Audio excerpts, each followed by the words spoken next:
Hey, welcome back to Cheating Wife, the best channel for cheating stories. Like and subscribe to the channel for cheating stories like this.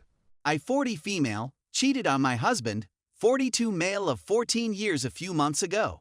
I am sorry for what I did, but I have no idea what he thinks, and he won't speak to me. I'm well aware that I'm the bad guy from the get-go, and I get that, but allow me to clarify the situation. I love my husband. People will tell you that I don't because of what I've done, but I really believe it to be true.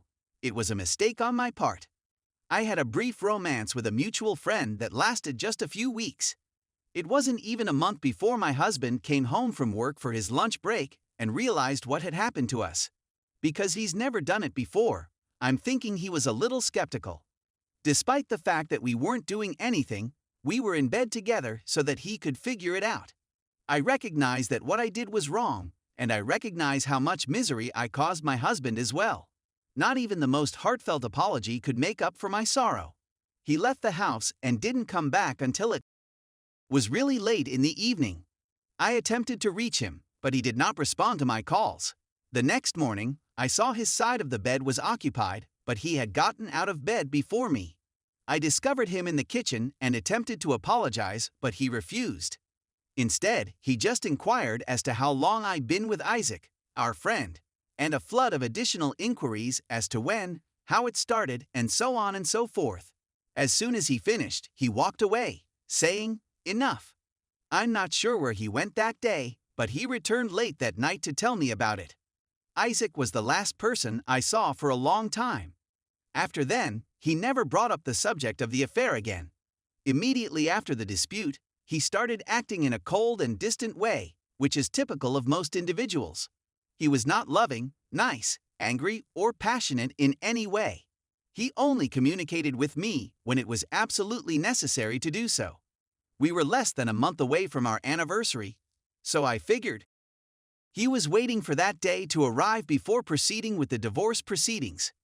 Despite my efforts, the anniversary passed without incident, and he treated me to an uncomfortable supper, which was the end of it. After 7 months, he hasn't said anything about how he came across us or what he did to us. Occasionally, I bring it up in order to address it and have closure, but he always shuts me down and remains depressed for the rest of the day. He doesn't act in the same manner around me as he used to, but he is cordial and even nice at times. As a result, we've stopped having relations, and he just kisses me goodbye before going for work. On the whole, I'm at a loss on what to do next. I'm completely baffled by what's going on. I'm not certain he wants to leave me, but I'm starting to have second thoughts. I am fully aware that I made a horrible mistake, and I would fully understand if my husband wanted a divorce, which I do not. What I find difficult to fathom is his laid-back attitude toward life. I'm not sure whether he still has feelings for me. I'm well conscious of the fact that what I did was awful. This is something I don't want to happen to him, and I'll never do it again. Attempting to communicate with him about what happened, apologize, or find a solution to alleviate his distress, on the other hand, results in his walking away. My mind is blank as to what to do next, and I'm not sure what to make of the situation. Story 2. My wife of 12 years just got herpes. I'm still in a state of shock and have no idea what I'm thinking or feeling. But in order to convey a complete picture, I need to go into further depth, so here we go. My wife and I enjoy a wonderful life together. We have a number of fetishes, as well as a large collection of toys and a regular schedule of encounters. She started asking me about a year ago whether I would be interested in expanding our relationship and exploring the possibility of playing with other people. It took a long time and much deliberation, but we eventually came up with a set of rules and opened it up for some playtime. This occurred somewhere around the middle of April. Due to the fact that my wife was specifically looking for a more dominant man than myself at the time, I offered her permission to meet up with other men for play, as long as there was no contact involved, such as ropes and the like. This was done with the premise that we'd see how things went and then maybe open it up to later if she couldn't find a dominant who was a good match for her with that restriction in mind. We'd also meet up with and play with another couple to get me used to the thought of sharing her with someone else. It was in early April that we played with another couple who had dom experience, and we've since played with them twice more.